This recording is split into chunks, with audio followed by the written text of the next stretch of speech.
Assalamualaikum, selamat petang. Okay, kita masih lagi, terima kasih banyak sebab semua hadir secara digital dalam kita punya sesi webinar pada hari ini. Ada sikitlah masalah teknikal terutama dalam norma baru ni. Sebab kita intend kita punya partisipan sebenarnya melebihi jangkaan. Kita punya list of participants sekarang dah dekat 500 lebih. Actually the number of participants allowed by Google Meet ni actually dia 250 je. And then we intend to macam share melalui live stream lah, tapi ada masalah teknikal sebab live stream of Google Meet ni dia only allow for within the same domain untuk Universiti Melaya saja.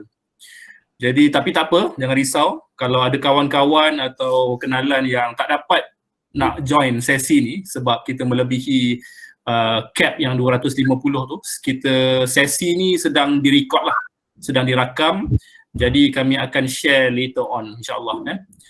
Jadi kita mungkin boleh mula. Okay. Jadi just a bit of sound check, okay.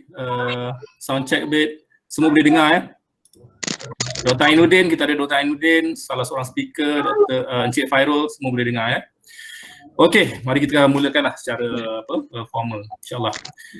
Okey, Assalamualaikum and a very good afternoon. Nama saya adalah Dr. Azman Khalid Masabri, pensyarah kanan daripada Fakulti Sains Komputer dan Teknologi Maklumat Universiti Melaya, dan saya akan memegang peranan sebagai moderator untuk webinar kita pada petang ini. Alhamdulillah saya alu-alukanlah kehadiran secara digital atau atas talian buat audiens kita yang rata-rata adalah golongan pendidik. Lepas kita tengok snapshot profile audiens yang kita dapat daripada Google Form tu, kita lihat ada yang datang daripada MARA, UiTM, dan tak kurang juga cikgu-cikgu sekolah pun ada yang sertai kita pada hari ini. Ini menunjukkan yang kita semua sangat peka dengan topik webinar yang sangat relevan, iaitu norma baharu, cabaran dan pendekatan teknologi dalam pendidikan. Okey.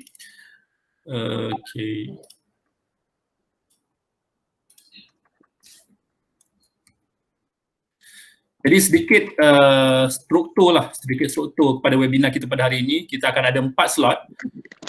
Slot pertama adalah slot kenalan, slot saya lah. Lepas tu kita akan mulakan dengan sedikit pengisian dan perkongsian oleh Encik Syed Fairul berkenaan topik kita pada hari ini.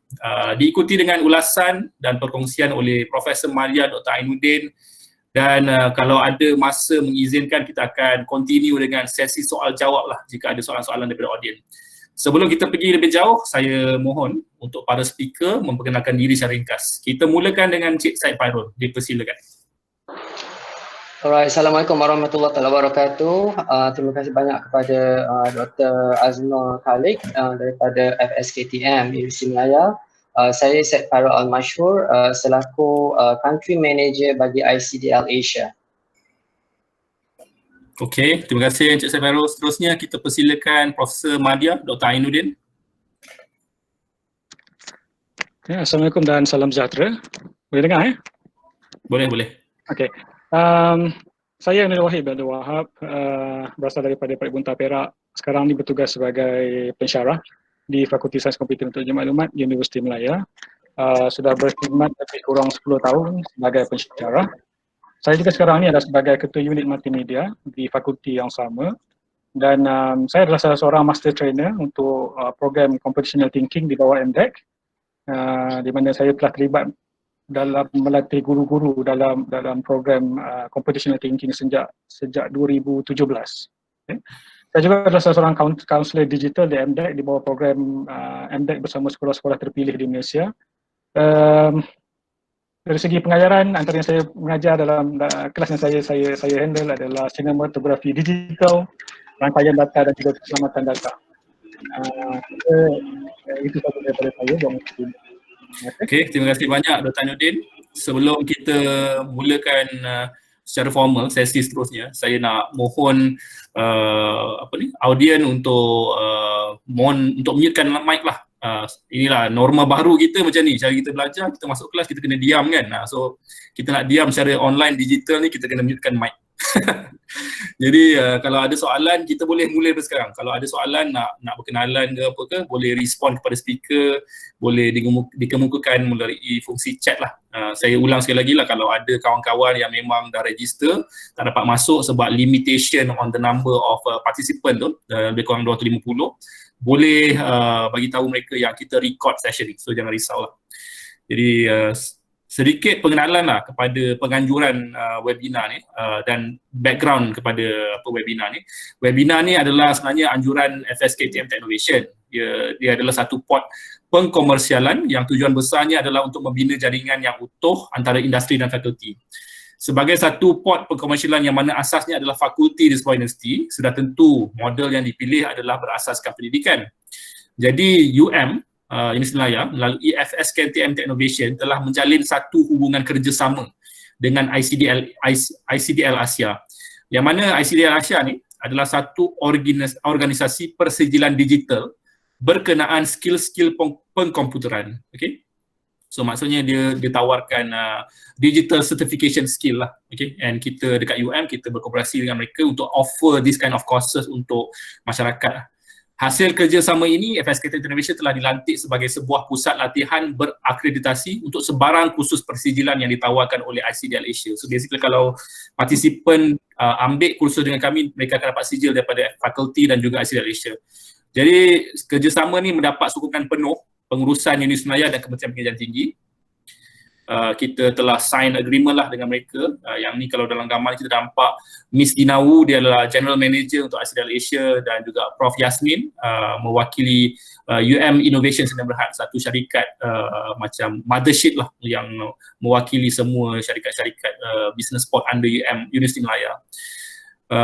Nak menunjukkan juga yang memang kerjasama ni adalah secara rasmi pada tahun lepas 12 September 2019, Hari Literasi Digital ICDL Asia telah diadakan di Universiti Malaya. So kita bertuah lah pada Hari Literasi Digital ni, ia telah dirasmikan oleh mantan Timbalan Menteri Pendidikan YB Teo Nii Ching, dan juga mendapat sokongan penuh lah oleh Naib Chancellor Universiti Malaya, Datuk Rahim. Turut dihadiri oleh Global CEO ICDL Asia, Mr. Damien O'Sullivan, dan juga top management lah daripada ICDL Asia, Miss Dina Wu dan Prof Kamila. Jadi sebelum kita mulakan dengan slot seterusnya, iaitu sesi perkongsian oleh Encik Syed Fairul, ingin saya gariskan objektif atau sedikit moral lah yang ingin kita dapat daripada webinar kita pada hari ini. Pertamanya, adakah kita sebagai sebuah masyarakat, terutamanya golongan pendidik dan pelajar, bersedia dengan skill-skill digital untuk proses pendidikan yang optimal semasa era norma baharu kesan pandemik COVID-19. So itu perkara ataupun isu pertama yang kita nak cuba rungkaikan melalui sesi webinar kita pada hari ini. Yang kedua, kita nak tahu sama ada pembelajaran atas talian yang selama ini dianggap sebagai hanyalah satu alternatif, adakah ianya efektif? Ya, kita nak faham betul ke belajar online ni berguna dan boleh memantau proses pembelajaran tu dengan optimal. Dan bagaimana nak memastikan anak-anak bangsa kita terus berjihad menuntut ilmu dengan kaedah yang paling optimal menggunakan teknologi. Okey, tanpa melengahkan masa, saya mempersilakan Encik Syed Fairul untuk mulakan screen sharing dan teruskan dengan sesi beliau. Okey, terima kasih banyak Dr. Aznul. Sebentar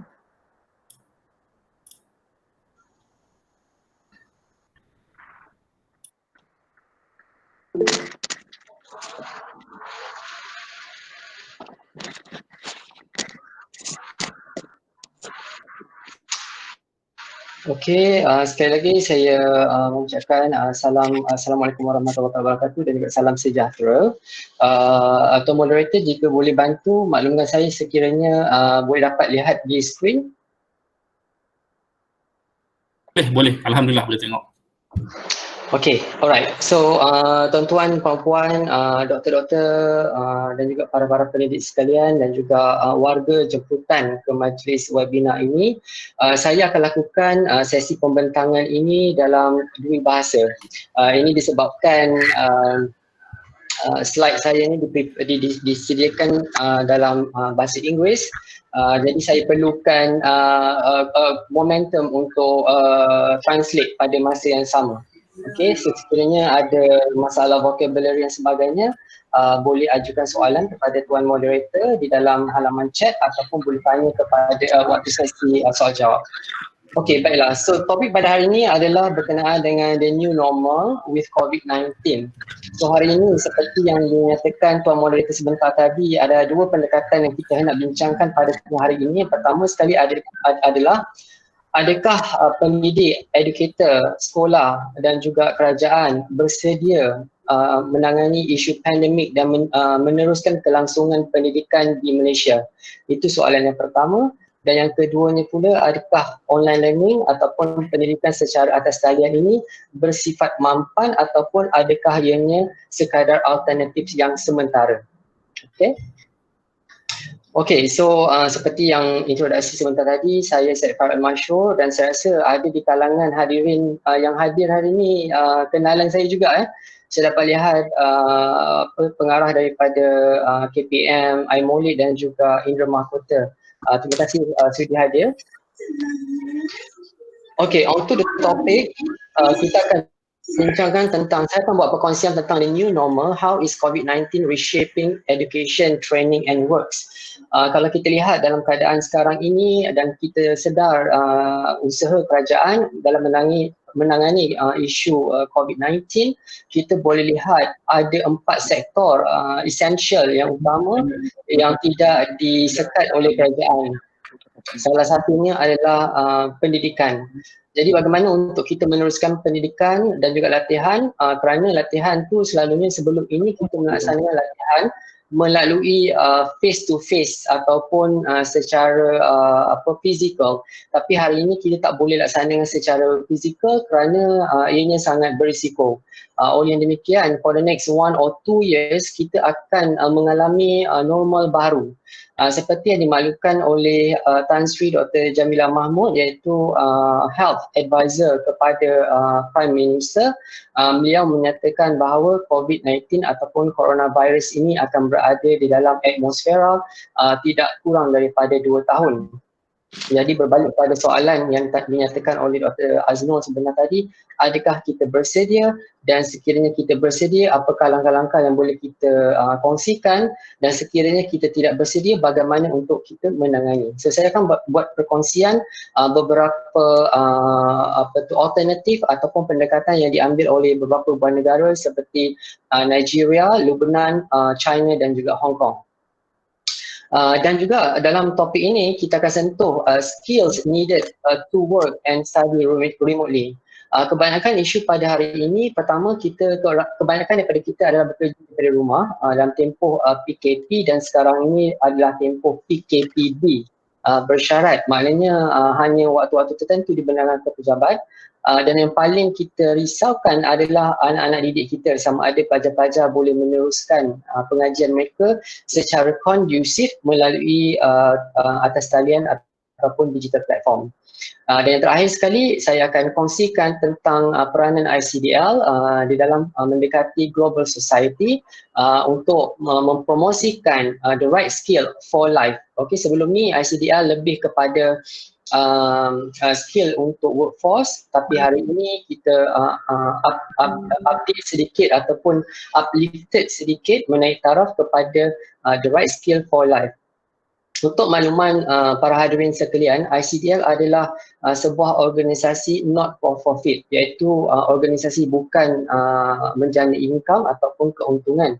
Jadi apa yang kami lakukan adalah untuk mengkongsi dan membantu digital global citizen dalam mendapatkan the right skill for life. Okay?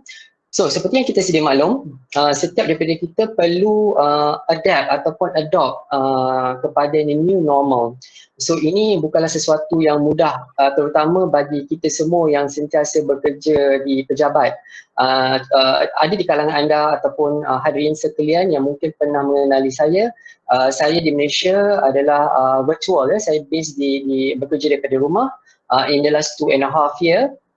Kerana pejabat saya berpangkalan di Singapura. So saya tidak ada peluang untuk berulang alik ke Singapura setiap hari ya. Jadi saya perlukan virtual connection at all time. Dan juga dalam keadaan pandemik COVID-19, WHO ataupun World Health Organization telah menetapkan Global Preventive Instruction di mana Global Preventive Instruction ini memiliki 3 komponen yang sangat utama. Yang pertama, working from home as long as you can.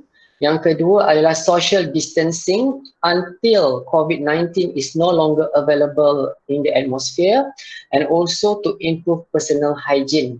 Jadi seperti yang dinyatakan oleh personal advisor, health advisor kepada Prime Minister, dia menyatakan for the next 2 years coronavirus will still available in the air and dia adalah airborne.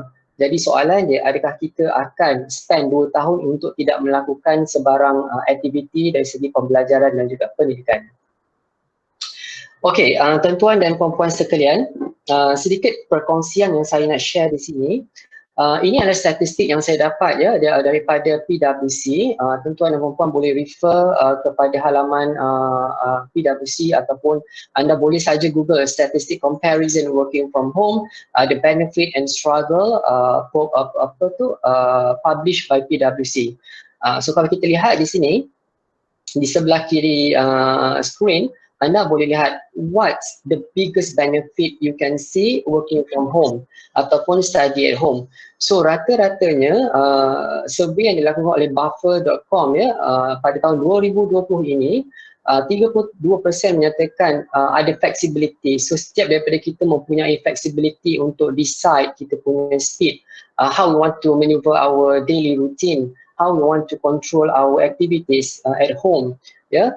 And then kita boleh working either from bed down to dining table, go to the couch and watching TV and whatnot.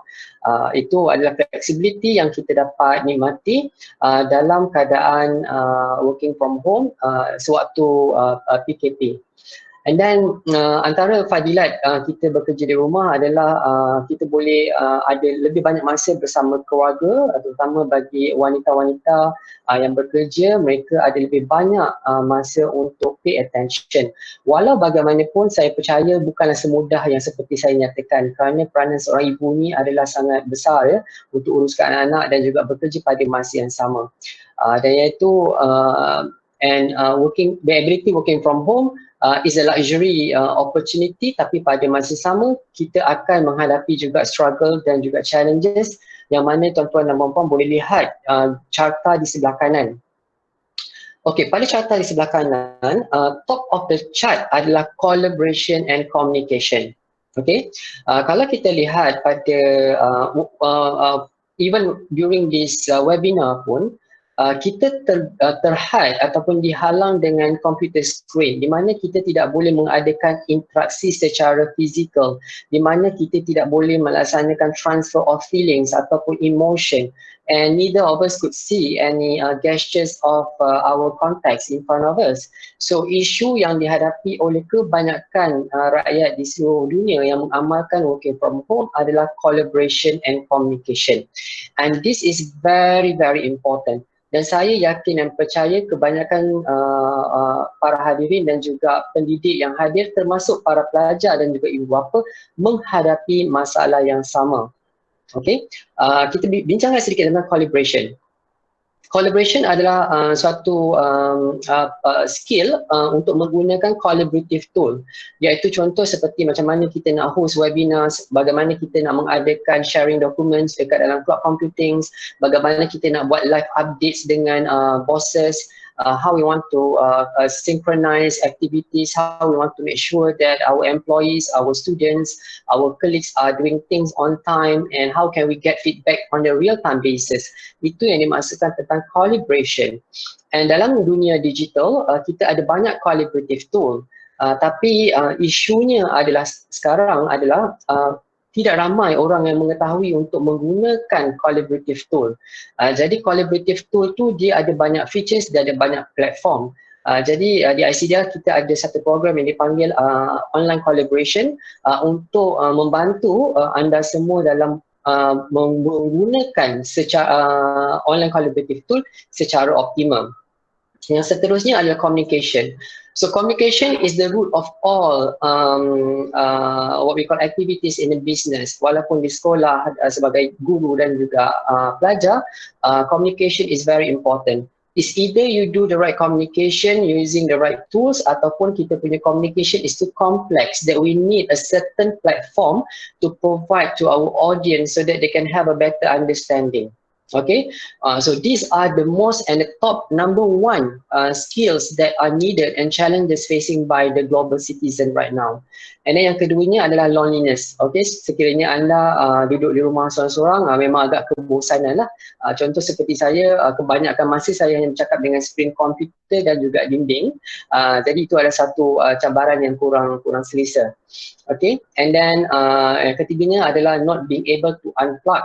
Maksudnya di sini adalah saya kira isu ini banyak berlaku di Malaysia ataupun di negara-negara Asia. Tidak sama sekali berlaku ataupun kurang berlaku di dunia Eropah ataupun Amerika. Yang dimaksudkan not being able to unplug adalah, for example, if you are working from home from 9 to 6, you have a tendency to stay online for the rest of the day ataupun sehingga waktu malam, kan? Jadi ini adalah satu perkara yang kita sukar untuk control, especially when you have multiple working hours from various areas or countries. Dalam kes ICDL seperti saya kena tunggu doubling untuk start bekerja pada jam 7 pagi mereka, iaitu pada jam 5 petang Malaysia. Jadi saya tinggal 1 jam saja pada waktu itu untuk menghabiskan waktu bekerja, dan kadang-kadang mesyuarat itu akan drag. Okey, yang keempatnya adalah distraction at home. Yang ini berbalik semula kepada ibu bapa yang mempunyai anak-anak, di mana kadang-kadang waktu kita bekerja ada juga distraction daripada anak-anak, mereka memerlukan bantuan kita dan perhatian kita. Dan bring a different time zone, saya dah nyatakan tadi, sekiranya ada multiple offices from different country, stay motivated. Okey, ini adalah satu isu. Sekiranya kita lihat di Malaysia, MKN dan juga CPRC, mereka menyediakan talian kasih, di mana untuk membantu rakyat Malaysia sekiranya kita ada masalah motivasi dan sekiranya kita ada masalah mental issue, mental health yang memerlukan perhatian. Okey, iaitu memang terbukti melalui statistik ini. And then taking vacation time, okey, ini adalah satu risiko juga. Contohnya sekiranya ada di kalangan staff kita ataupun rakan-rakan kita ataupun pelajar-pelajar itu sendiri, di mana bila pensyarah ataupun pendidik memberikan latihan atau assignment kepada mereka, adakah mereka akan laksanakan dengan deadline yang kita beri ataupun mereka just take their sweet time, ya. And finally, to find reliable Wi-Fi. Ada setengah-setengah kawasan tidak mempunyai kestabilan Wi-Fi. So ini adalah isu-isu yang akan dihadapi oleh kita semua. Okey, seterusnya, dalam keadaan ini, siapakah yang paling terkesan dalam situasi new normal? So yang pertama sekali adalah employee that do not have fixed line internet access, especially for those people yang working back end people, di mana mereka tidak ada laptop yang disediakan oleh majikan ataupun personal laptop dekat rumah, termasuk talian internet di rumah, ya. And yang keduanya pula adalah employee that do not have PC, laptop, especially low skill workers ataupun non professional workers. Employee that lack of digital skill and information literacy, yang ini memang tidak dapat dinafikan kerana statistik ini terbukti dengan perception versus reality yang kami lakukan pada tahun 2018, di mana kebanyakan warga global mereka menyatakan mereka tahu menggunakan alat-alat digital ataupun teknologi. Seperti contoh, kalau tuan-tuan dan puan-puan boleh lihat, di sebelah kanan adalah Singapore, di mana majoriti 88.5% rakyat Singapura menyatakan mereka mengetahui digital skill. Tapi setelah kita memberikan mereka satu assessment, hanya 55% saja. Dan kenapa kita benchmarkkan Singapura? Kerana Singapura telah mendapat pengiktirafan sebagai negara kedua terbaik dari segi digital competitiveness. Jadi sekiranya Malaysia kita tidak dapat naikkan taraf kita ataupun digital skill ataupun digital approach ataupun metodologi, sehingga taraf Singapura, maknanya kita masih jauh ke belakang. Dan sekiranya kita lihat di sebelah kiri pula adalah Switzerland. Dan kenapa Switzerland? Switzerland adalah sebuah negara yang sudah membangun. Meskipun dia sudah membangun, 85% rakyat Switzerland mengaku mereka adalah mengetahui menggunakan alatan digital, tapi hanya 34% sahaja yang melepasi skala digital skill global. Okay? So ini adalah antara mereka yang akan terkesan berskala besar. Dan yang terakhir sekali, employee that has more one child at home. Ini dihadapi sendiri oleh ahli keluarga saya, di mana hanya ibu atau bapa memiliki satu PC ataupun dua PC untuk mereka bekerja. Dia berebut pula antara ibu dan bapa dan anak-anak untuk melaksanakan tugasan masing-masing. So seperti yang dinyatakan oleh tuan moderator tadi, bagaimana untuk kita menghadapi saat-saat begini. Okey, seterusnya home-based schooling. Okey, baru-baru ini 2 hari lepas saya menonton sesi dialog di antara Timbalan Menteri Pendidikan berkenaan dengan new normal ataupun normal baharu berkenaan dengan home-based schooling. Menurut beliau, Malaysia belum sampai taraf kepada home-based schooling, di mana kita masih ada lagi isu-isu persediaan ataupun in term of readiness dari segi infrastruktur kita, dari segi ekosistem kita dan juga intermediaries. Okay? Di mana ekosistem di rumah itu sendiri, sama ada rumah pelajar ataupun penuntut itu adalah conducive enough, dan juga ibu bapa menyokong mereka dari segi infrastruktur, sama ada menyediakan internet dan juga fasiliti kemudahan. Intermediaries adalah adakah service provider seperti Unify internet di Malaysia ini adalah reliable. There are some cases, in fact di kawasan rumah saya ini pun kadang-kadang Unify akan sentiasa down. Itu menyukarkan proses home-based schooling. Dan yang paling utama sekali adalah di sekolah ataupun di universiti. Adakah universiti dan sekolah itu mereka mampu menyediakan konten yang sesuai untuk digital learning, home-based schooling. Okay? Okay, so untuk meneruskan perbincangan kita, 3 cara di mana coronavirus telah menyebabkan education kita berubah, corak pendidikan kita berubah. Yang pertama sekali, education kita terpaksa, suka tak suka kita terpaksa untuk lead kepada the new surprising innovation. Kalau dulu kita tak suka bekerja daripada rumah, sekarang terpaksa. Kalau dulu kita tidak tahu menggunakan Google Drive, sekarang kita kena gunakan Google Drive. Kalau dulu kita tidak reti menggunakan social media apps untuk communicate dengan pelajar-pelajar, sekarang kita kena lebih optimumkan penggunaan tu. So di sini kebanyakan sekolah di luar negara, mereka telah mengambil pendekatan yang sangat proaktif. Seperti contoh di Nigeria, semua sekolah di Nigeria sekarang mengadakan online learning tools menggunakan Google Classroom. It's mandatory throughout entire Nigeria. Okay, sekolah di Nigeria menggunakan Google Classroom. In fact, ICDL kami di Rwanda, Afrika, banyak cases, banyak juga centers yang menggunakan laptop dan belajar di bawah-bawah pokok kerana infrastruktur mereka ataupun ekosistem not really conducive. Di Malaysia, insyaAllah kita ada juga di beberapa kawasan yang masih memerlukan bantuan, tapi kebanyakan kawasan kita adalah agak selesa dan kondusif, ya. Di Lubnan atau Lebanon School, semua sekolah secara tidak langsung, pelajar dipaksa secara terpaksa untuk belajar the new digital skills. Suka tak suka, like it or not, die you must learn the new digital skill. Okay, sebab kalau katakan hanya pensyarah ataupun pendidik sahaja yang tahu menggunakan digital technologies, tapi pelajar tidak tahu, ini menyusahkan segi proses pembelajaran dan juga pemarkahan sekiranya berlaku peperiksaan atas talian, ya, yang kita jangkakan akan berlangsung sekitar pada bulan ini hingga akhir tahun. Dan secara tak langsungnya, dengan adanya coronavirus atau COVID-19 ni, teknologi 5G akan lebih prevail, akan lebih ke hadapan. Okey, itu adalah untuk isu education dan juga bagaimana coronavirus menekankan education terpaksa menerima perubahan inovasi terkini dan baru.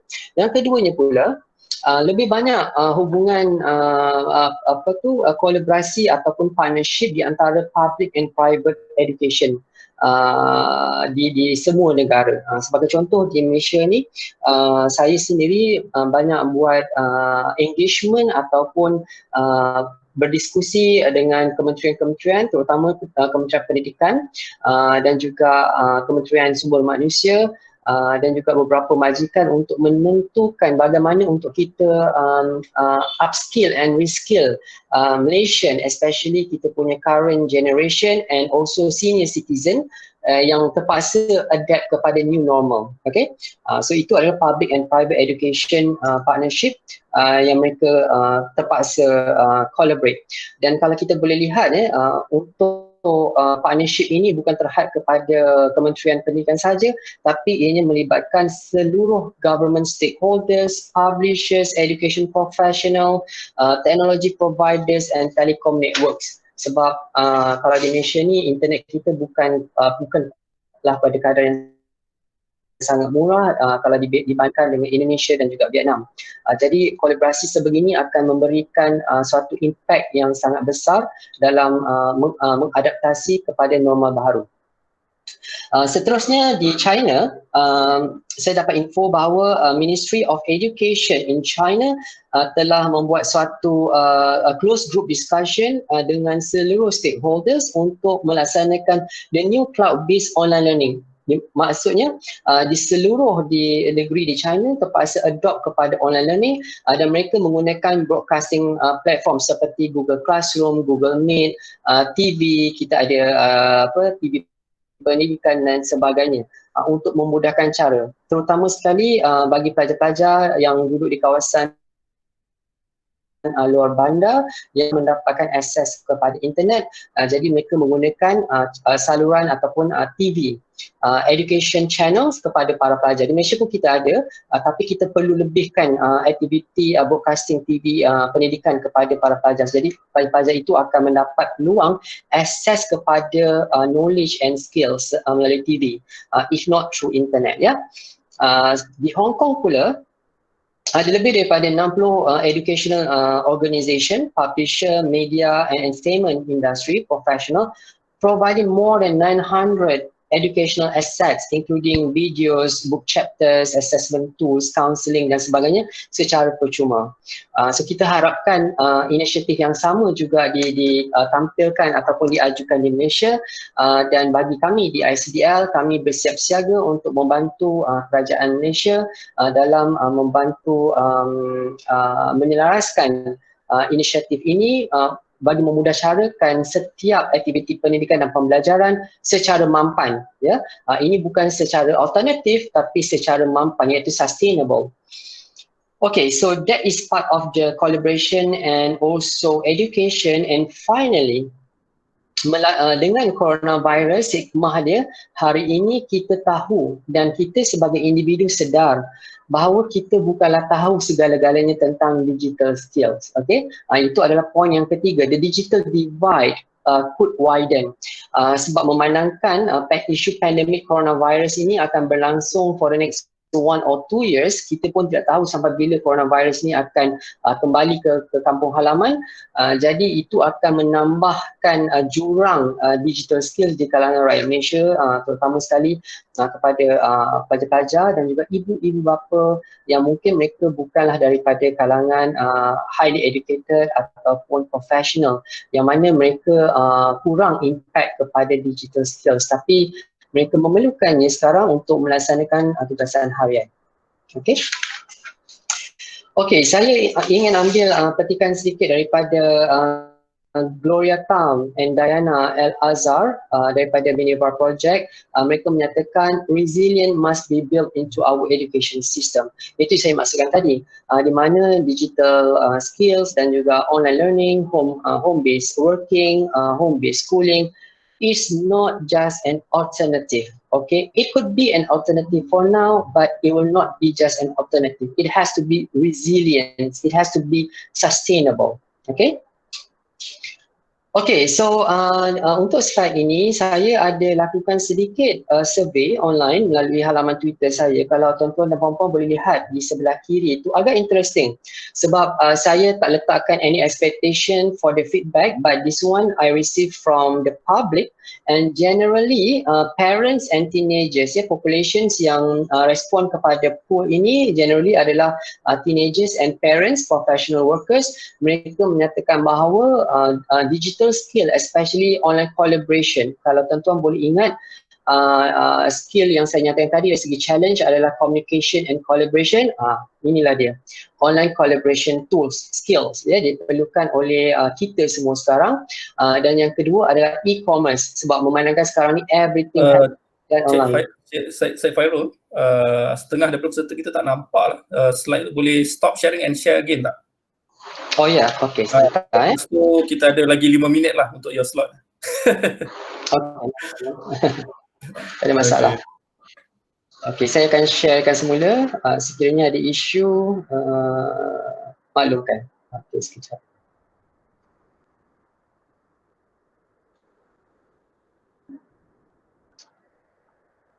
Okey, boleh nampak semula tak?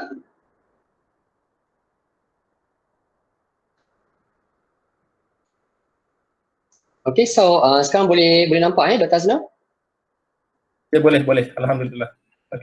Okay, so worry less, sekiranya ada di kalangan tuan-tuan dan puan-puan memerlukan recording ni, rasanya pihak UM akan sediakan recording, so anda boleh rujuk kepada recording untuk dapatkan penerangan yang saya nyatakan tadi. Okay, so kita lihat tadi, saya ulang semula sedikit, online collaboration dan e-commerce adalah dua top skill yang diperlukan, dan yang ketiganya adalah IT and internet security. Seperti yang kita sedia maklum, everything now is online, and yang terakhir adalah online office application. Okay, finally sini antara digital skill yang diperlukan pada sewaktu COVID-19, pertama adalah online collaborative tool. Kita kena update diri kita dengan digital skill for online collaborative tool.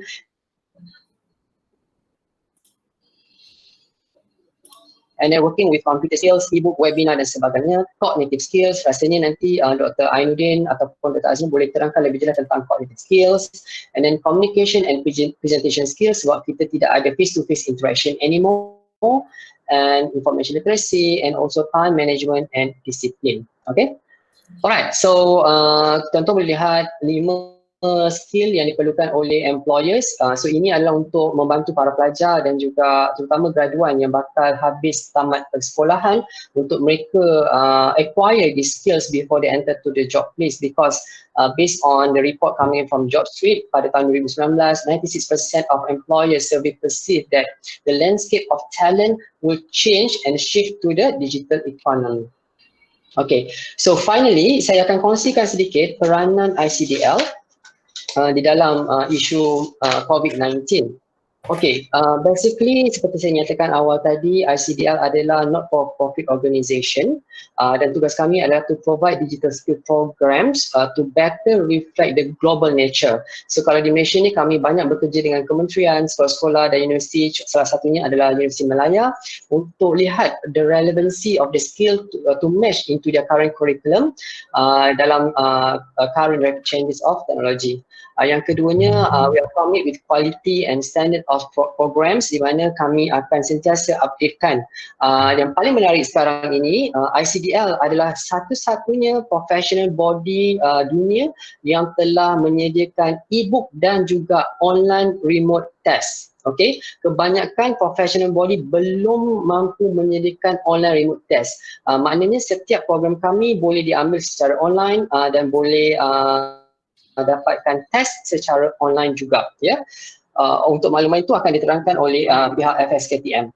Okey, yang ketiganya pula, ICDL programs adopted by governments around the world, including the National Qualification Framework. So kalau di Malaysia ini, ICDL standard telah diadaptasi oleh National Standard of Competencies di bawah Kementerian Sumber Manusia, dan kami memiliki lebih daripada 16 juta pelajar di seluruh dunia dan juga 24,000 centers. Ya, dan kami selalu mengadakan sesi dialog dengan kementerian-kementerian untuk memastikan segala-galanya dipermudahkan untuk implementation digital skill di sesebuah negara. And finally, everyone can be digitally skilled and certified with ICDL through ICDL accredited test center around the world.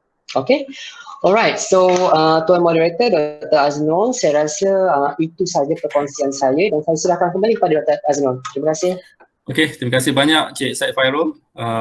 Agak menarik ya perkongsian ni sebab menarik dia tu bukan sebab apa, sebab ICDL Asia ni adalah satu organisasi global. Jadi bila kita dapat perspektif pada ICDL tu, kita dapat perkongsian yang menyatakan apa tindakan-tindakan yang kerajaan-kerajaan luar negara telah buat. Rwanda, Hong Kong, mereka semua telah beralih kepada penggunaan teknologi dan pendidikan.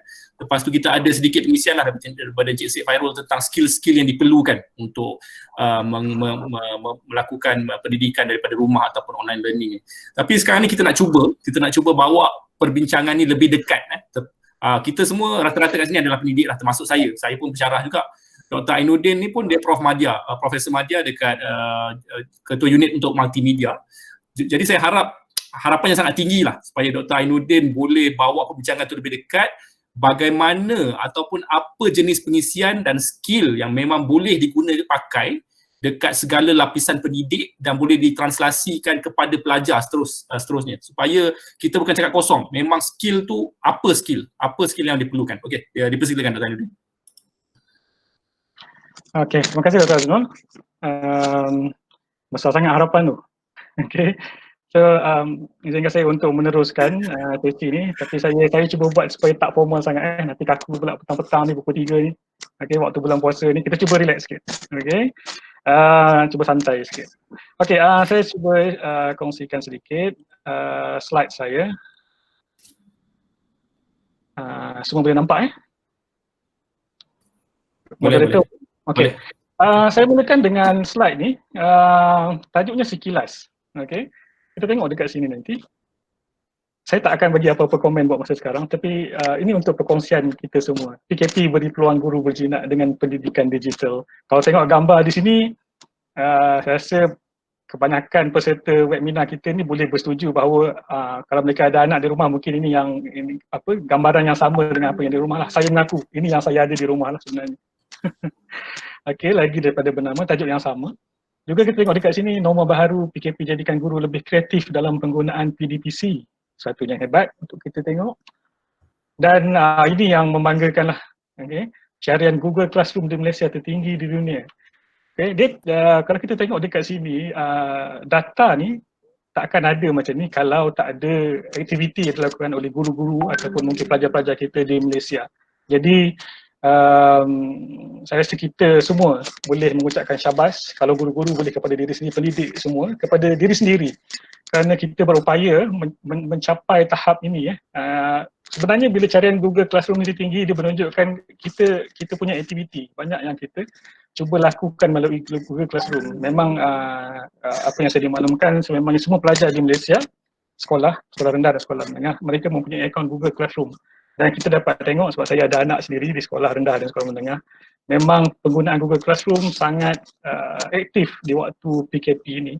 Jadi syabaslah kepada semua guru-guru di Malaysia, kerana walaupun dalam kekangan yang kita ada sekarang di musim PKP, tapi semua guru sangat committed dan sangat kreatif dalam mencari penyelesaian dalam menjalankan tugas ataupun meneruskan sesi pembelajaran untuk anak-anak kita di Malaysia.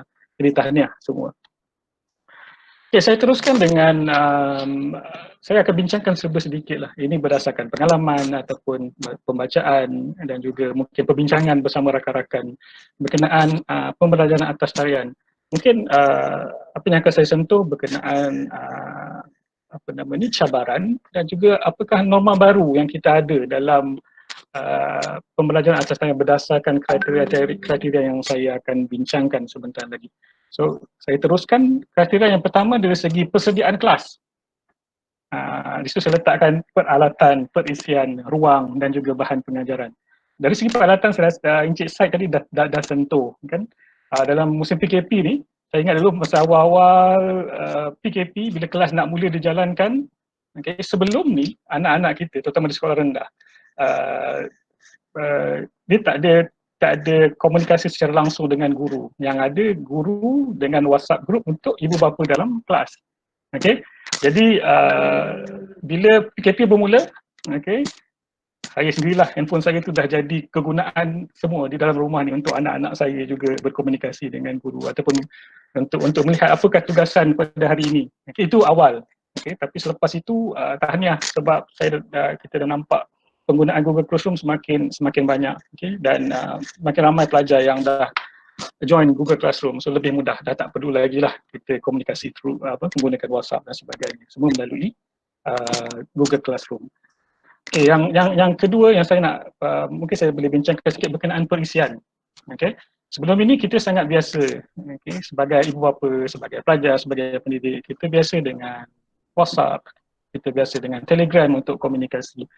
Tapi di bawah PKP ini, norma barunya adalah kita telah pun terdedah dengan perisian-perisian baru. Contohnya apa yang kita gunakan pada hari ini untuk video conference ini, Google Meet, okay, ataupun Zoom. Ini ada perdebatan sedikit lah, Zoom, selamat tak selamat dan sebagainya. Seterusnya Teams ataupun Webex. So persiapan-persiapan di sebelum ini memang kita tak biasa ataupun mungkin kita tak pernah guna pun sebelum ini. Jadi satu yang baru untuk kita, dan percayalah selepas ini ataupun selepas habis PKP ini, insya-Allah mudah-mudahan segera wabak COVID-19 ini hilang. Percayalah bahawa Meet, Zoom, Teams, Webex ini akan menjadi perisian yang sangat biasa untuk kita semua. Okay. Itu dari segi perisian. Seterusnya dari segi ruang. Untuk moderator dan juga Encik Said, mereka okeylah, mungkin mereka mereka dah biasa dengan kalau kita tengok dia orang punya background tu, okay, visual background, okay. Untuk saya tak, saya dah enablekan saya punya virtual background kerana saya berjaya mendapat tempat yang sesuai di bilik itu. Okeylah. Sebenarnya ruang ni kalau kita kata apa keperluannya, okay, untuk kita menjalankan kelas sebagai pendidik ataupun untuk kita sebagai pelajar, kita perlukan ruang yang khas, terutamanya bila kita memerlukan pembelajaran di atas talian. Okay. Ada banyak faktor lah, antaranya gangguan sama ada dari segi bunyi ataupun contohnya internet signal sendiri walaupun di dalam rumah. Mungkin kita perlukan tempat yang memerlukan signal internet yang kuat. Saya terbaca semalam dalam Siakap Keli, okay, bukan dalam mainstream media, tapi dikatakan ada seorang pelajar Universiti Indonesia, Makassar kalau tak salah saya, jatuh daripada bumbung, meninggal. Alhamdulillah. Innalillahi wa inna ilaihi raji'un. Kerana dia cuba cari signal yang paling tinggi untuk buat assignment. Okay, so kita harap benda itu tak berlaku lah. Tapi di situlah nampak apa keperluan untuk kita ada ruang. Dan berapa orang dalam webinar ni yang nak mengaku di rumahnya tu, meja makan yang kita ada tu untuk keluarga tu sekarang dah berubah. Bukan dah berubah lah, ataupun fungsi dia dah jadi dua. Selain daripada meja makan, dah jadi juga ruang kerja untuk kita. Betul kan? Untuk kita dan anak-anak di situ. Okay? Mungkinlah untuk kita yang tak berapa banyak ruang ni, itulah tempat yang paling sesuai untuk kita. Kita ada ruang yang paling besar, ada meja besar dan kita boleh ada beberapa laptop ataupun gadget di situ untuk kita gunakan. Okay? Dan mungkin selepas ni adalah satu norma baru lah untuk ayah-ayah yang dekat rumah tu. Okay? Lepas ni mungkin kalau nak renovate rumah, kita kena fikirkan ada satu ruang yang khas kita sediakan untuk sama ada kita, untuk ayah ataupun ibu. Sekarang ni work from home tu dah menjadi satu norma baru juga. Okay, kita perlukan ruang, kita ada satu ruang khas di rumah untuk sama ada untuk ibu ayah work from home ataupun untuk anak kita menjalani pembelajaran di atas talian. So, itu mungkin boleh dipertimbangkan lah. Seterusnya saya pergi kepada yang terakhir di situ ada bahan pengajaran. Okay. Kalau sebelum ini bahan pengajaran kita mungkin banyak dalam bentuk fizikal. So, sekarang sudah tiba masanya dalam era ini kita perlu convert ataupun tukarkan bahan pengajaran itu daripada bentuk fizikal kepada bentuk digital. Okay. Saya akui bukannya mudah, okay, untuk kita menyediakan bahan pengajaran dalam bentuk digital. Okay, dari segi masanya, dari segi kepakarannya, okay. Terutamanya untuk kita mengolah bahan pengajaran tu. Sebab selalunya manusia ni dia bila dia dah buat animation dah contohnya, dah cantik dah animation tu, tapi rasa tak puas hati nak buat balik. Okay. So itu memerlukan kepakaran jugalah. Okay. Tapi nanti saya akan tunjukkan bagaimana walaupun kita mengambil banyak masa untuk kita menyediakan bahan pengajaran ini, tapi dalam pembelajaran atas talian setelah kita ada satu bahan pengajaran dalam bentuk digital, kita boleh menggunakannya kembali, ataupun reuse bahan pengajaran yang sama tanpa perlu kita membuatnya semula. So di situ kita dapat tengok masa yang banyak diperlukan untuk membuat, tapi kemudian dia menjimatkan masa dari segi penggunaan seterusnya, persediaan untuk kelasnya seterusnya. So poin saya yang kedua adalah berkenaan maklum balas. Berkenaan maklum balas, contohnya bila kita mulakan kita punya webinar pada hari ini, admin dah beritahu apa-apa maklum balas ataupun soalan sila kemukakan melalui chat, betul Okay, so ini untuk sesi webinar ini lah. Tapi kalau kita menjalankan kelas secara atas talian, bagaimana kita nak mengawal? Okay, untuk Zoom, ya kita ada satu chat di situ. Mungkin dari segi maklum balas kita boleh dengar daripada pelajar secara terus, ataupun kita boleh baca mesej di chat. Tapi mungkin ada juga 0.5% yang tak membenarkan untuk itu berlaku. Jadi mungkin kita perlukan skill ataupun sebenarnya pengetahuan juga. Mungkin bukan hanya satu perisian yang kita gunakan, kita ada perisian-perisian lain, contohnya share whiteboard, whiteboard online and so on, untuk kita dapatkan maklum balas daripada pelajar, ataupun kita sendiri untuk berikan maklum balas terhadap apa-apa input yang diberikan oleh pelajar. Okay. Yang kedua, sama ada lambat ataupun cepat. Okay. Kita harus akur apa-apa yang kita jalankan di atas talian, walaupun semakin baik, tapi apa yang kita harus expect, ataupun kita harus kita expect lah sebenarnya, iaitu lewatan ataupun delay di atas talian. Kalau dalam kelas biasa, bila kita tanya soalan straightforward, mungkin kita dapat jawapan daripada pelajar, tapi bila di atas talian ni, mungkin kita kena sabar sikit lah untuk tunggu respon ataupun maklum balas daripada pelajar. Okay. Dan kemudian spesifik ataupun umum, ini pun kita kena tengok jugalah bagaimana kalau dalam kelas contohnya, agak mudah sikit kita nak bagi maklum balas ni sama ada secara spesifik ataupun umum. Mungkin kita boleh secara fizikal bergerak kepada pelajar yang kita nak bagi maklum balas secara spesifik, itu saja, ataupun secara umum. Itu. Tapi kalau menggunakan perisian, Zoom contohnya, yes, dia mempunyai fungsian untuk kita chat one to one ataupun secara private. Okay? Tapi tak pula untuk meet. Terpulang. Kita sebagai pendidik, kita kena explore lah mana yang lebih sesuai dengan cara kita mengendalikan kelas. Dan satu norma baru jugalah untuk kita sebagai pendidik. Kerana sebelum ni kalau kita menjalankan kelas secara fizikal, apa bentuk feedback yang kita dapat? Ialah kita dapat terus direct daripada pelajar. Okay? Dan mungkin benda ataupun maklum balas itu tak terakam ataupun tak direkodkan, hanya pada masa itu sahaja. Tapi dengan pembelajaran atas talian, kebanyakan media-media yang kita gunakan ini ataupun tindak maklum balas ini, kita boleh direkodkan. Contohnya kita akan dapat maklum balas dari segi teks yang ditulis, ataupun kita akan dapat maklum balas dari segi suara ataupun apa yang dibentangkan oleh pelajar, ataupun apa lagi yang kita ada dalam atas talian yang tak ada dalam dunia nyata. Contohnya emoticon yang kita boleh gunakan. Ini sangat anak-anak didik kita ataupun pelajar-pelajar sangat suka gunakan emoticon ni, senyum, sedih dan sebagainya. Okay? Sedar atau tidak sedar, sebenarnya emoticon juga merupakan satu bentuk maklum balas yang kita boleh ambil dan kita boleh rekodkan untuk kita menambah baik kita punya sesi pembelajaran. Okay? Walaupun nampak tak formal, sebenarnya itu berguna. Memang ada kajian yang dilakukan berkenaan maklum balas berdasarkan kepada emoticon yang digunakan oleh peserta. Okay? Seterusnya saya pergi kepada poin yang ketiga, iaitu berkaitan dengan tugasan. Okay? So sebelum ni kita semua sangat biasa dengan apa yang dipanggil sebagai kertas peperiksaan. Betul, Walaupun dah ada perubahan sekarang ini di sekolah atau di universiti, tapi kita masih lagi terikat dengan kertas peperiksaan. Okay?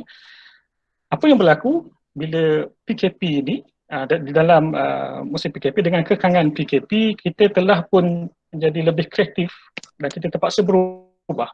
Penilaian daripada berbentuk kertas peperiksaan kita panggil sebagai penilaian berbentuk alternatif ataupun lebih macam penilaian berterusan. Okay, di UM kita gunakan terma penilaian alternatif. Okay. Apa contoh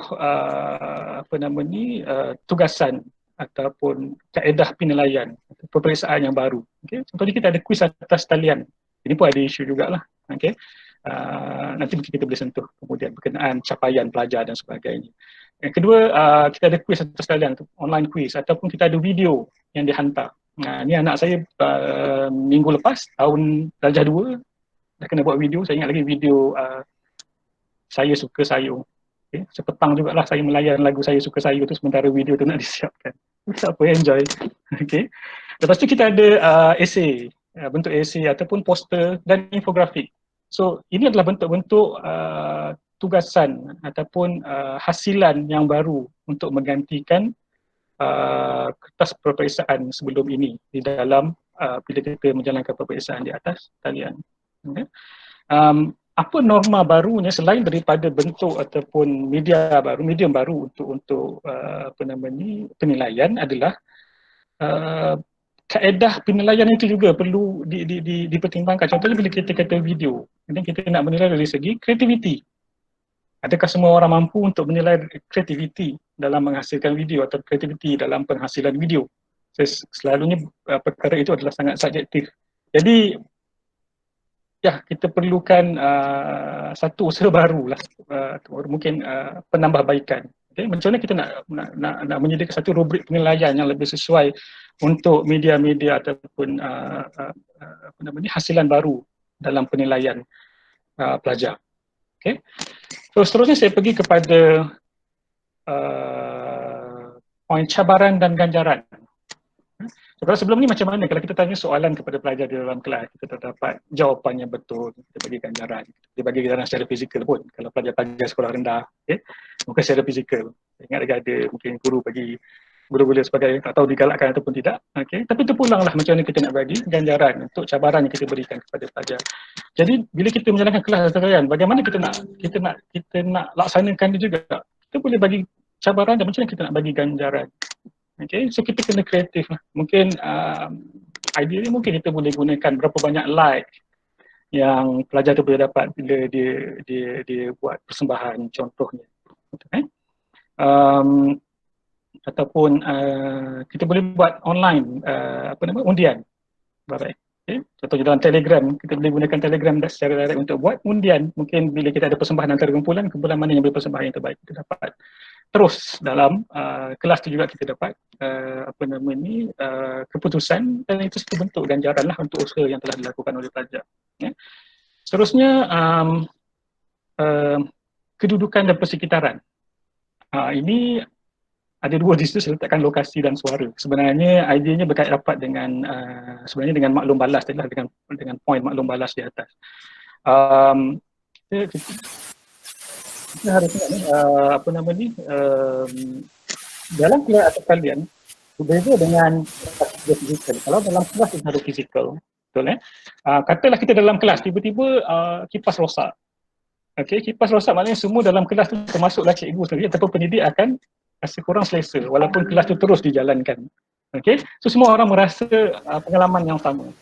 Tapi bila kita jalankan kelas secara atas talian, contohnya dalam webinar ini hari ini, mungkin ada antara saudara yang berada dalam satu bilik yang dilengkapi dengan hawa dingin. Tapi mungkin ada yang lain yang berada di luar rumah kerana nak dapatkan keinginan yang terbaik. So keadaannya berbeza. So ini pun kita kena fikirkan jugalah ataupun cabaran juga dalam pembelajaran di atas talian di mana menggunakan platform atas talian, semua peserta kita nampak macam berada dalam suasana ataupun environment yang sama, tapi pada hakikatnya mereka berada pada tempat yang berlainan dan mungkin environment yang sebenar bagi mereka adalah berbeza dengan kita. Okay? Ini pun kita kena pertimbangkan jugalah. Okay?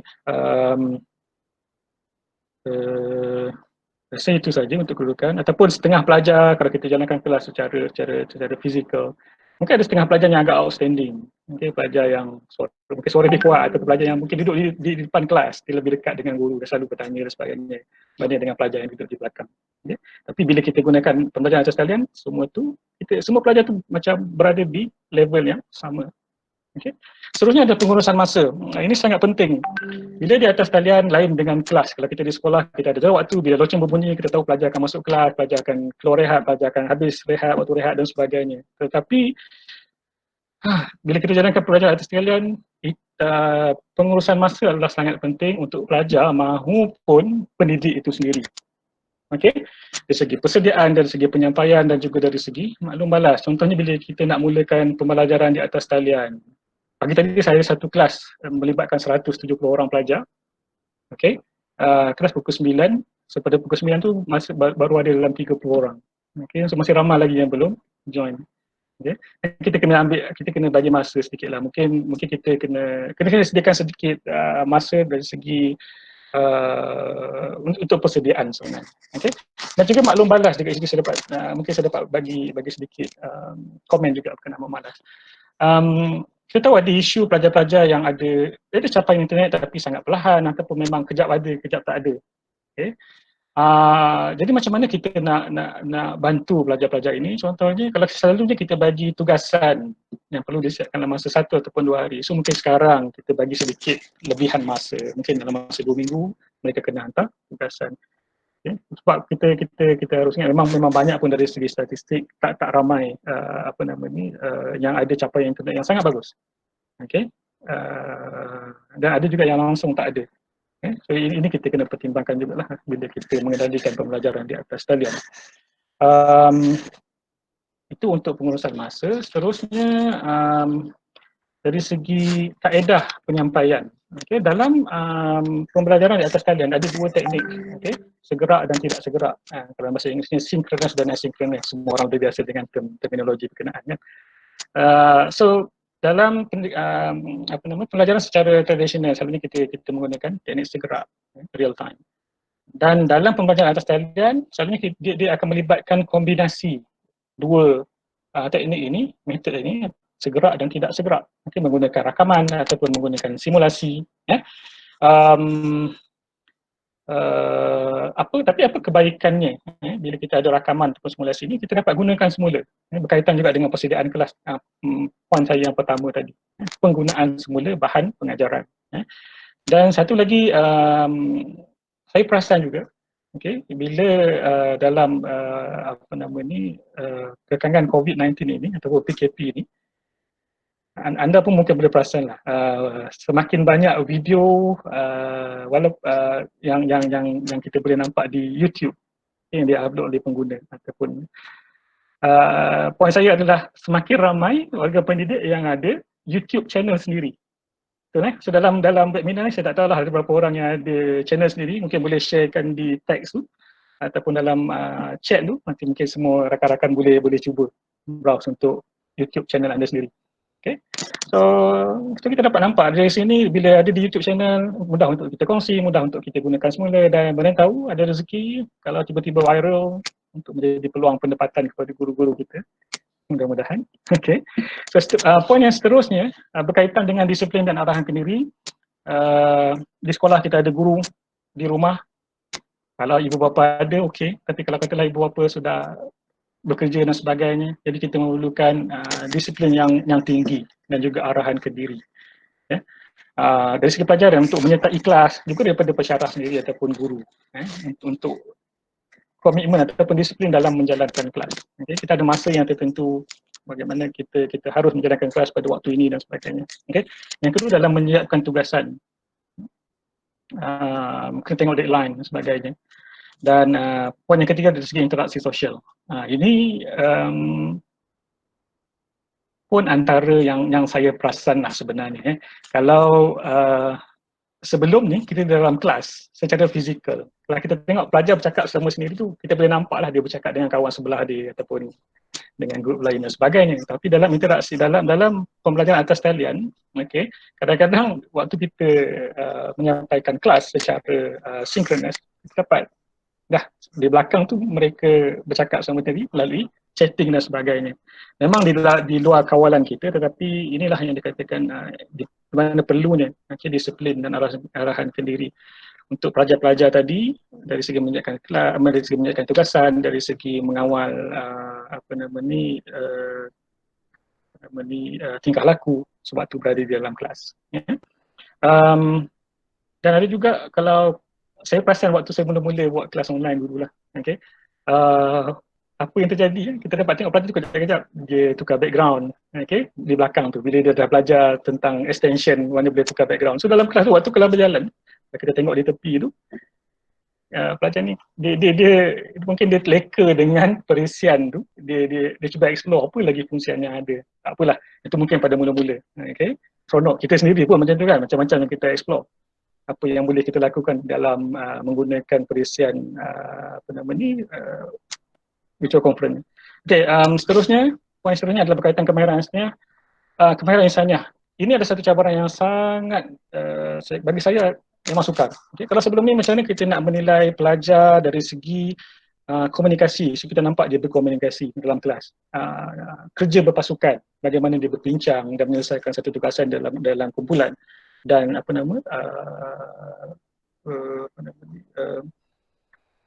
berkenaan dengan kepimpinan, ya, kita dapat tengok secara masa nyata. Tetapi di dalam pembelajaran atas talian ini menjadi satu cabaran untuk kita, ya. So bagaimanakah kita nak menilai kemahiran insaniah ini, dan satu lagi macam mana kita nak memberikan kemahiran ini kepada pelajar.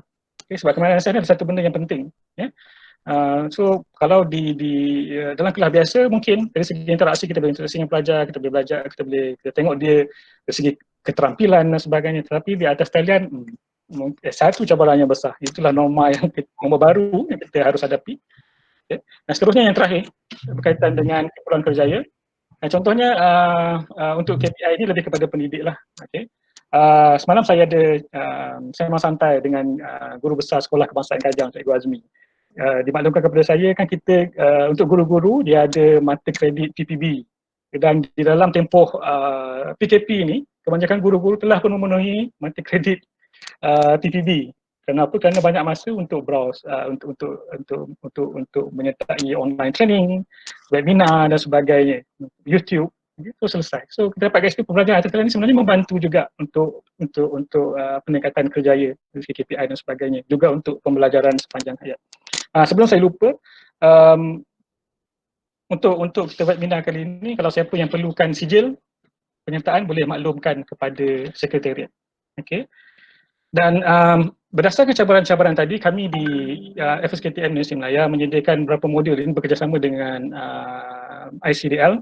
Menyediakan beberapa modul. Yang pertama, modul berdasarkan aplikasi Office ini sangat asas. Yang kedua dari segi teknikal, pengkomputeran, pangkalan data, analitik data dan sebagainya.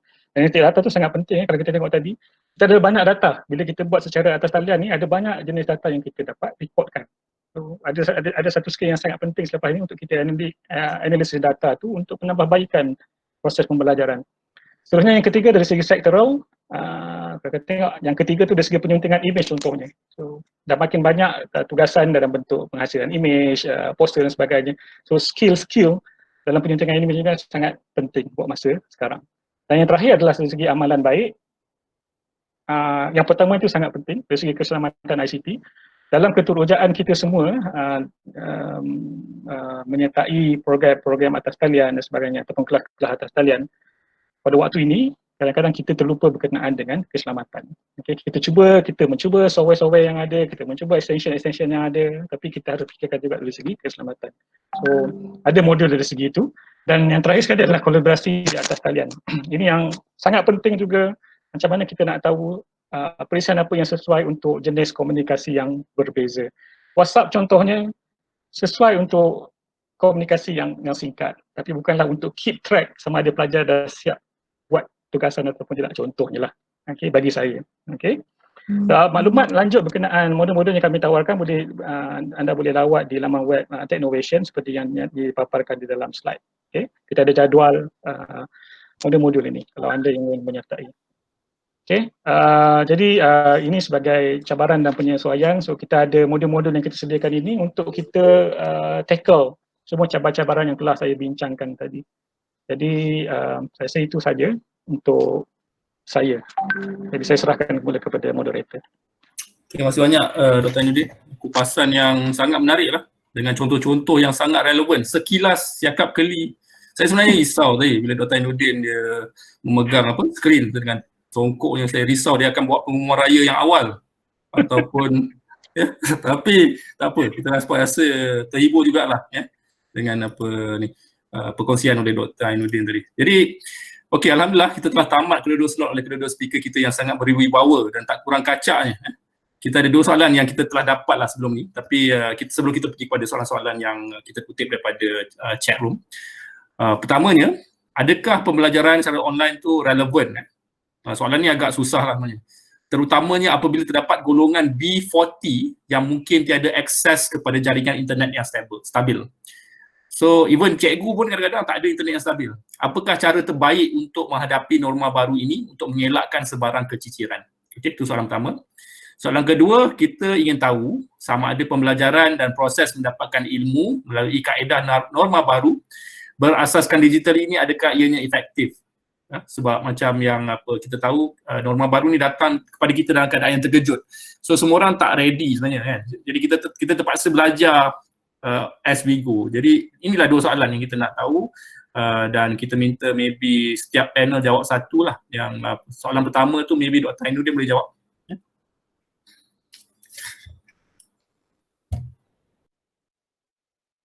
Dr. Ainuddin, mute, boleh unmute dulu kan?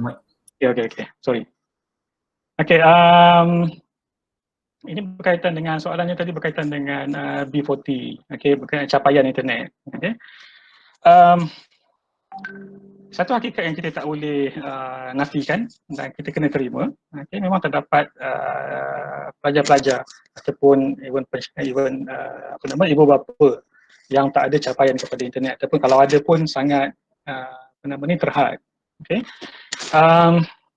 Saya secara personal lah, okay, mungkin beberapa kaedah bagaimana kita nak bagi bantuan ataupun penyelesaian ataupun penyesuaian dalam jangka masa pendek. Kalau tak ada internet connection mungkin kita masih gunakan telefon. Okay, kita perlu bercakap lah melalui telefon. Okay. Saya terbaca dalam artikel, tapi saya dah lupa artikel di mana. Cikgu tu macam mana dia nak bagi tugasan kepada pelajar, dia telefon je, dia bagi tahu ada tugasan untuk pelajar ni buat dalam buku teks ni, muka surat berapa dan tolong siapkan. Sampai mungkin boleh gunakan teknik berkenaan lah, telefon contohnya. Ada juga kaedah dia mungkin kita boleh hubungi kawan yang ada, yang dekat rumahnya dengan pelajar yang berkenaan. Yang kita tahu memang tak ada akses, mungkin kawan dia boleh bantu. Okay. Untuk sampaikan atau tugasan tu ataupun untuk berkongsi apa yang telah dipelajari. Okay. Ataupun kalau dekat mungkin pelajar tu boleh bersama dengan kawan-kawan lain. Mungkin boleh buat, tapi isu sikit lah untuk PKP sekarang. Mungkin selepas ini, okay, mereka boleh bersama-sama untuk belajar secara berkumpulan. Saya bagi contoh lah di UM macam mana Universiti Melayu cuba membantu pelajar-pelajar dalam kategori B40 ni, di mana Universiti Melayu sendiri melanggan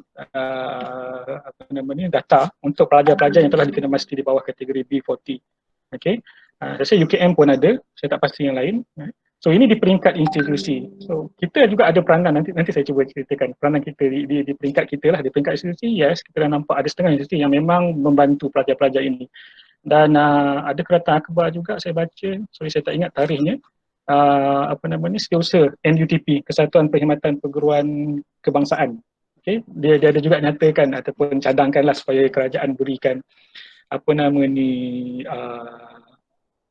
subsidi data ke lebih kurang macam itulah, okay, untuk kaki tangan, untuk guru-guru. Kerana kita tahu guru-guru masih menjalankan tugas dalam menjalankan kelas pendidikan. Okay, satu lagi saya kongsi juga pengalaman saya di sebagai PIBG di Kolej Jenis Insan, anak saya ada 2 orang di sana.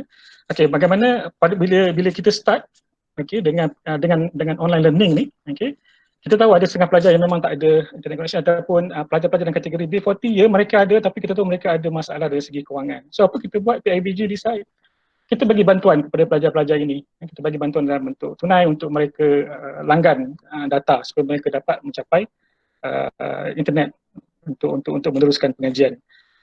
Bukan setakat itu juga, kita juga bagi bantuan kepada guru-guru, sebab kita tahu guru-guru di rumah menggunakan internet sendiri ataupun langganan data sendiri. Itu inisiatif lah dari segi PIBG. Jadi guru-guru yang ada dalam ni mungkin boleh bisik-bisik sikit lah kepada PIBG, kalau mana tahu boleh bantu. Okay. peranan. Dan kita juga sebagai ibu bapa, mungkin kita nampak dekat sini lah yang kita boleh bantu. Ya. Satu lagi, mungkin norma baru bermasyarakat. Boleh kita nampak dekat sini lah yang saya dapat fikirkan terlintas. Apa nama ni, bentuk apa nama ni, saya gunakan term infak yang baru. Kan sebelum ni kita infak apa? Kita infak duit sebagainya. Mungkin kita boleh infak kita punya subscription data. Saya guna OneXOX. Saya bukan nak promote OneXOX, saya just nak cerita lah. Okay, kita ada satu apps tu yang memang kita boleh kongsikan data subscription kita dengan orang lain. So kalau kita tahu ada ahli keluarga kita ke ataupun anak murid kita yang memang ada masalah, kita boleh kongsikan kita punya data subscription. Kita tak habis pun selalunya kadang-kadang kan. Kita sharekan untuk bentuk infak yang baru. Okay, 10 bulan terakhir ni apa salahnya kita bagilah kepada pelajar-pelajar yang memerlukan. Kenapa tidak? Jadi saya harap apa yang saya bincangkan tadi telah menjawab apa yang Dr. Aznul tanya tadi. Okey, terima kasih Dr. Ainuddin. Sedikit pengumuman untuk yang berminat untuk mendapatkan e-certificate untuk sesi webinar ni, saya dah paste lah link untuk satu form yang mana tuan-tuan dan puan-puan kena isikan nama, alamat email dan juga maybe nombor kad penalan lah untuk kita tujuan issuance of the e-certificate. Boleh check dalam ruangan chat. Saya paste lagi sekali lah. Okey, Encik Syed Fairul lah. Actually soalan ni pun ada juga ditanya di dalam ruangan chat tu. Kata maksudnya macam kalau saya boleh kumpulkan ada Puan Wan Marini Izayu Muhammad. New normal ni banyak perkara yang perlu dicuba jaya, trial and error daripada pihak pengurusin, pengajar belajar.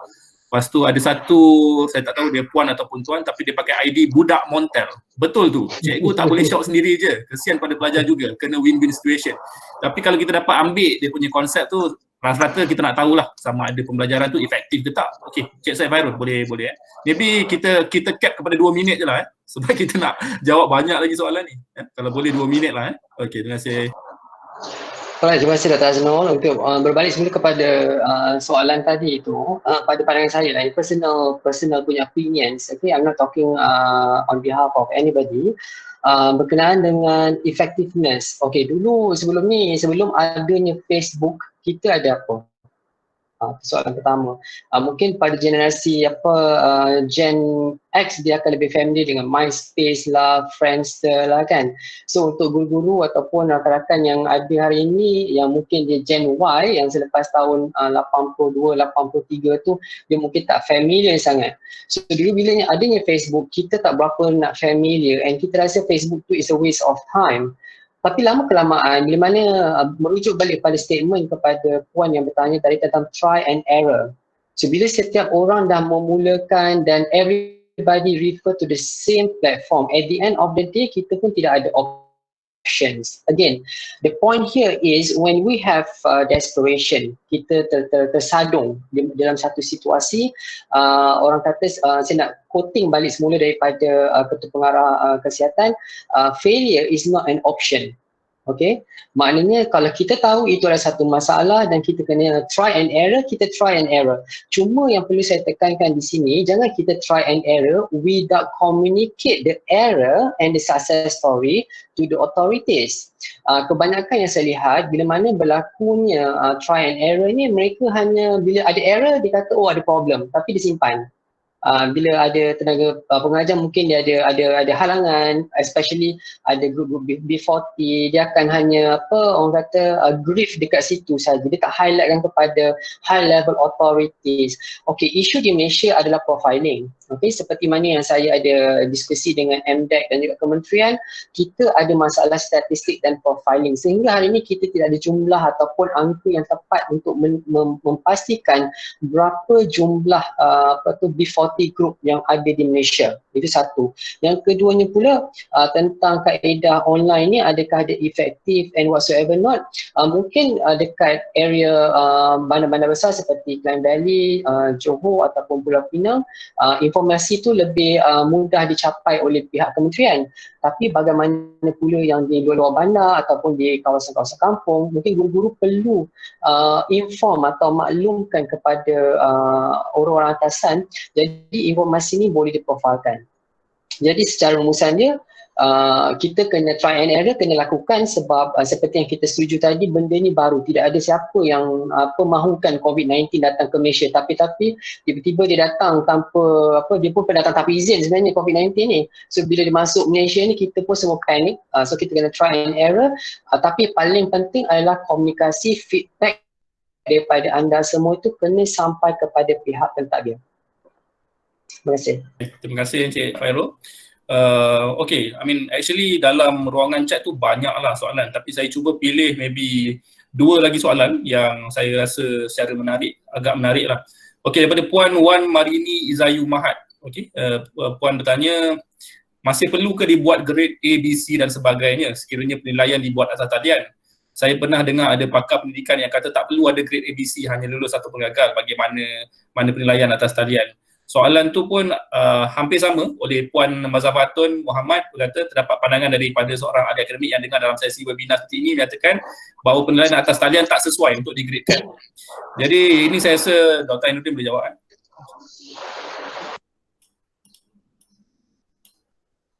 2 minit Dr. Ainuddin, kita nak cuba tak nak overrun banyak sangat lah. Ini pun dah 3.20, kita janji sejam je. Okay.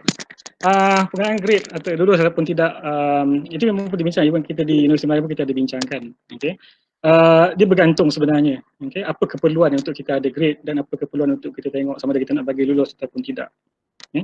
Mungkin isu itu berkaitan dengan teknik penilaian. Tapi macam saya dah bincangkan tadi lah. Okay. Kita dah dalam norma yang baru ini, kita dah ada berbagai bentuk hasilan pelajar yang kita boleh nilai. Dan mungkin isu sebelum ni adalah kita belum ada rubrik yang standard, yang piawai untuk kita menilai bentuk-bentuk media baru sebagai hasilan akhir pelajar di hujung pembelajaran dalam satu subjek ataupun kelas. Tapi bila kita dah ada rubrik yang khas, yang sesuai dengan media yang baru ini, rasa tak ada masalah untuk kita kekalkan grade itu. Okay. Sebenarnya bila seorang pelajar itu sudah lulus, dia sudah pun mencapai objektif pembelajaran untuk satu kursus itu. Okay. Tapi bagi saya tak ada masalah lah. Okay. Bila kita dah ada rubrik yang sesuai untuk media yang baru ini, dalam norma baru ini, jadi tak ada masalah untuk kita kekalkan grade berkenaan. Lulus ataupun tidak, memang dalam grade sekarang pun kita tahu pelajar itu lulus ataupun tidak. Okay. Cuma mungkin ada kegunaan lain lah bila kita tahu grade pencapaian pelajar itu. Sebenarnya begini, kita tengok pelajar lulus atau tidak, ya kita tahu pelajar itu lulus. Sama ada dia lulus dengan markah 50 ataupun lulus dengan markah 95. Dua-duanya lulus. Tapi bila kita tahu grade tu, di situlah ruang untuk kita membantu pelajar yang lulus dengan markah 50 tadi. Okay. Dia berlaku di belakang lah, bukan di depan. Okay. Mungkin isu dia sekarang bila kita tahu pelajar tu dia dapat C+ dan nampak mungkin kawan-kawan lain nampak dan sebagainya, itu kita boleh fikirkan lah, kita pahalusi berkenaan keadaan berkenaan. Okay. Tapi dari segi penilaian tu saya rasa tak ada masalah. Okay, terima kasih. Okay, soalan terakhir sebelum kita tamatkan sesi webinar ni. Okay, soalan yang memang seringkali lah sebagai pendidik kita ada satu paranoia lah. Diorang ni buat kerja ke tak buat kerja? Kalau buat kerja betul-betul ke tak buat kerja betul-betul? So Puan Nur Azhani binti Muhammad Mohtar, dia bertanya, bagaimana nak menjamin ketelusan sesuatu tugasan yang diberikan secara online dalam pemberian markah? Lepas tu pihak pendidik juga tidak dapat mengawal keaslian jawapan belajar pada penilaian diberi. Mungkin jawapan dibuat sama-sama atau mungkin ibu bapa yang menyediakan jawapan tersebut. Okey, sekali lagi ni Dr. Ainuddin lah yang boleh jawab. Dr. Ainuddin boleh sebenarnya. Dr. Ainuddin tak nak jawab ke? Kita bagi speaker lah. Okey, boleh. Okey. Lepas ni mungkin Dr. Ainuddin boleh tambah juga lah dari segi pengalaman. Okey, betul. Memang pun bila kita mula, contohnya bila kita mula dengan online quiz contohnya ada pecahan yang tanya macam mana kita nak monitor pelajar ni dia bincang dengan pelajar, ada ke melalui, kalau dia ada 2 devices, okey, sebelah tu digunakan untuk chat ataupun untuk cari jawapan, buka nota dan sebagainya. Di sinilah kreativiti kita sebagai pendidik yang kita perlukan. Okay. Kita tak boleh berharap kepada teknologi ada di situ, tapi mungkin tak mencapai apa yang tak menyediakan apa yang kita perlukan. Okay. So dalam kita nak menyediakan soalan tu contohnya, kita perlu lebih kreatif. Okay. Mungkin soalan yang sama, tetapi input untuk soalan itu berbeza. Okay, saya ada satu contoh lah, saya kongsi pengalaman 2 minggu lepas, saya ada buat satu ujian. Saya ada 25 pelajar, saya ada 18 pelajar. macam mana saya nak pastikan pelajar-pelajar ni, kalau saya bagi soalan yang sama, mungkin dia orang boleh berbincang. Okay. Apa saya buat input untuk soalan tu, soalan berkaitan dengan pemampatan data. Okay. Mungkin sedikit tinggi sikit lah. Contohnya untuk proses pemampatan data ni kita ada input. Okay, untuk proses pemampatan data. So apa saya buat, saya tak spesifikkan input tu secara tetap. Apa saya buat, input tu adalah berdasarkan diri pelajar masing-masing. Contohnya mampatkan data untuk aksara nama penuh anda. So, kita nampak tak kat situ? Maknanya setiap pelajar dia akan ada input yang berbeza. Maknanya penyelesaian dia adalah berbeza. Tapi cabaran juga kepada pendidik. Kenapa? Kerana nanti jawapan yang diberikan pelajar adalah berbeza. So dia kena tengok satu lah. Tak apalah, sekurang-kurangnya kita dapat sediakan ataupun kita dapat cater isu yang tadilah. Kita tak nak pelajar copy paste jawapan dan kongsi dan hantar balik kepada pensyarah. Itu mungkin, itu sebenarnya dari segi kreativiti. Kita kena fikirkanlah sebagai pendidik ataupun guru. Nanti saya dapat kongsikan. Terima kasih. Okay, terima kasih banyak Dr. Ainuddin. So, sedikitlah saya kongsi sebab saya pun nak juga bagi pandangan teringin. Okay, tapi basically saya rasa apa cabaran yang paling besar sebagai pendidik sebab norma baru ni datang kepada kita dengan tiba-tiba. Kita dah biasa sangat bekerja dengan keadaan yang selesa. It's a very conducive environment. Kita bawa kereta, kita pergi kerja, kita masuk kelas and kita pegang kita punya marker pen and whatever, kita start mengajar. Kita lontarkan suara kita. Tiba-tiba kita kena berhadapan dengan komputer dan mengajar tanpa ada respon yang tidak balas, yang maybe yang secara real time yang kita boleh nampak dengan jelas, yang kita dah biasa. Jadi kita pun start belajar. Kita pun belajarlah guna Google Meet, Slack, Hangout, apa benda semua ni. Tapi kita rasa ada sedikit paranoia lah. Betul ke ilmu yang kita dapat ni dah mencukupi dan mencapai satu standard yang boleh dikatakan mencapai objektif pendidikan, kan? Jadi dekat situ yang pihak kami, FSKTM, Fakulti Sains Komputer dan Teknik Maklumat, dengan kerjasama dengan ICDL, kami cuba nak bantu, okay? Yang mana kita dah belajar, kita dah ada skill ni, tapi mungkin ada sedikit kelompongan dekat area-area mana yang perlu lebih titik beratkan. Macam cakap Dr. Ainuddin tadi, bila setiap kali kita belajar, kita buat satu sesi online, data tu terkumpul and data tu perlu kita analisa. Kalau kita ada ilmu untuk analisa, kita tahu level of participation, macam mana para pelajar kita participate dan bertindak balas dengan bahan-bahan pengajaran kita tu. Jadi ilmu tu mungkin tak ada secara jelas sebab tak ada satu modus operandi ataupun satu teks. Tak ada lagi lah buku yang dikeluarkan, orang kata macam oleh Kementerian Pendidikan Malaysia kata, okay, ini cara kita nak mengajar during this norma baru. Tak ada. Tapi Alhamdulillah dengan kerjasama dengan ICDL Asia ni, skill-skill tu dah terbentuk dan is very structured. Memang dah ada dalam silibus-silibus yang beza.